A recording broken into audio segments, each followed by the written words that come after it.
биздеги рызкы бул биздики эмес, бул Алланыкы да. Өлгөн адам бир дагы байды көрө элекпиз, өзү менен кошо байлыгын алып кетмес, байпагын да алып кете алган эмес да. А өлүм айттырбай келет ал. Биз азыр жашпыз деп атабыз, бирок ал уктап атканда келет, умрада жүргөндө келет, тансыга чыгып атканда келет, бирөөнүн акысына кирип атканда келет.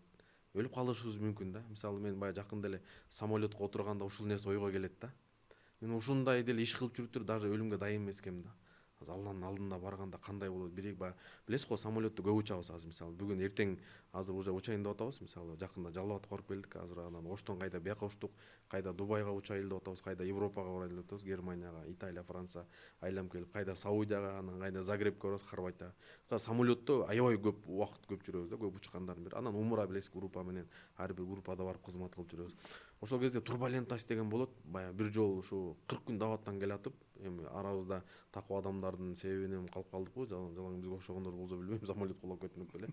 Ошол кезде мен ойлодум да, 99% өлдүк экен деп ойлодум. Ушундай ой келди, аттиң дагы көбүрөөк медресе куруп калбай, мындай кылып калбай, тигиндей кылып калбай деп.